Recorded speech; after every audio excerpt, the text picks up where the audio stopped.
He was going to bury Starbucks. Not compete with it, not match it, bury it, that was the promise.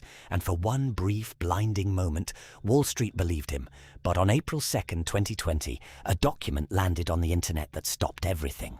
An internal investigation, Luckin Coffee's own board, accusing its own management of fabricating $310 million in sales, not rounding up, not creative accounting, fabricating from nothing. By the end of that day, $5 billion in shareholder value had evaporated, and the man at the center of it, a man who had promised to change the world one paper cup at a time, was gone.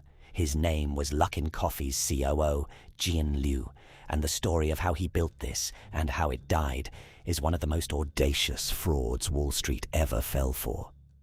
Luckin Coffee launched in Beijing in January 2018, not with a soft open, with a war. Founder Lu Zhengyao and his team came out swinging, deep discounts, free drinks, an app-first model designed to make Starbucks feel like a relic. Within 18 months, Luckin had over 4,500 locations across China. Starbucks had taken 16 years to build that. The speed was intoxicating. Investors loved it. The press called it the Starbucks killer. In May 2019, barely 17 months after its first cup was poured, Luckin Coffee listed on the Nasdaq. It raised $651 million. The stock surged. Analysts called it the fastest ever Chinese company to reach $1 billion valuation. Everybody wanted in, and that was exactly the point. What nobody saw, what nobody was supposed to see, was what COO Jian Liu had ordered happening behind the closed doors of their Xiamen headquarters. Starting in the third quarter of 2019, employees were instructed to inflate transaction volumes. Fake orders were placed through a web of shell accounts and third-party promotions. Revenue figures were dressed up, polished, and fed directly into earnings reports that went to the SEC, to Nasdaq, to every investor who had handed Luckin their money.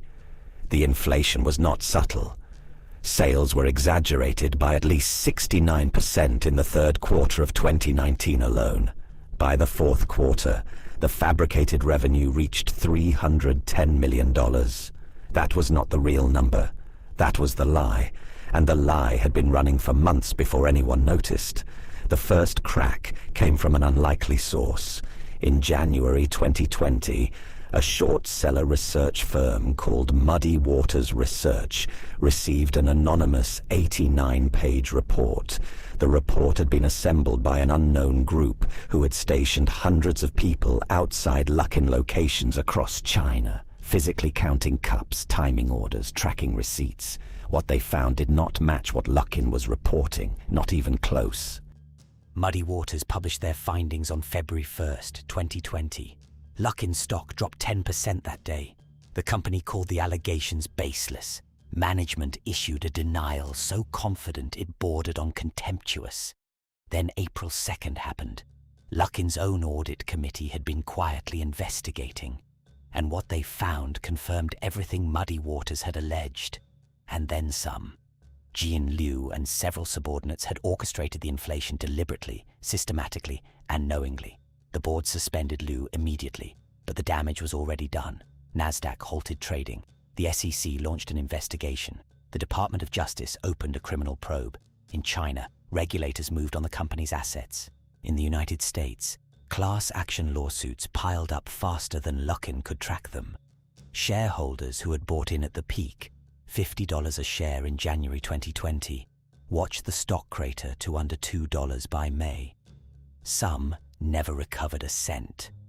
Lu Zhengyao, the founder and chairman, tried to distance himself from Liu. It did not work. Investigators found evidence suggesting the fraud extended well beyond Liu's desk. On May 19th, 2020, Nasdaq officially delisted Luckin Coffee. The Starbucks killer was dead. The human cost was real and unglamorous. Thousands of Luckin employees, baristas, delivery staff, app developers who had believed in the mission found themselves holding equity worth nothing. Retail investors in China and the United States had poured in billions based on numbers that had been invented in an office in Xiamen. One investor who spoke to Reuters described losing his entire retirement savings. He said he had trusted the Nasdaq listing as a guarantee of legitimacy. It was not. Jian Liu was formally charged by the SEC in December 2020 for orchestrating the fraud scheme. Luckin Coffee itself entered into a settlement with the SEC, agreeing to pay $180 million in penalties while neither admitting nor denying the findings. Charles Lu Zhengyao was removed from the board. Chinese regulators fined entities connected to him, but Lu was never extradited. He remained in China, largely unreachable by American prosecutors. In a strange coda, Luckin Coffee did not die.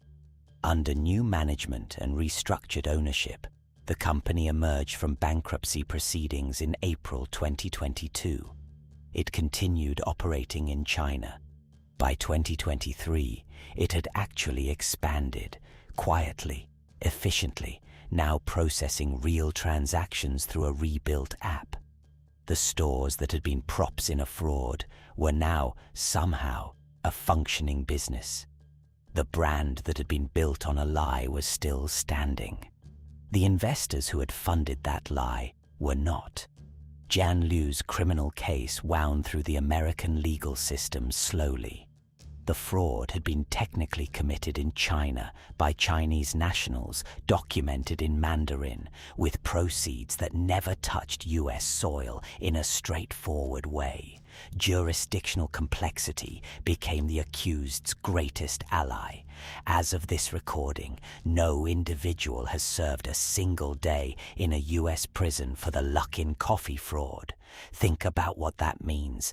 $310 million in fabricated revenue, $5 billion in shareholder losses, thousands of retail investors wiped out, and the architecture of the fraud, the fake accounts, the shell networks, the forged transaction data, was meticulous enough that it ran undetected through an IPO, through multiple earnings calls, through analyst coverage from some of the most prestigious firms on Wall Street.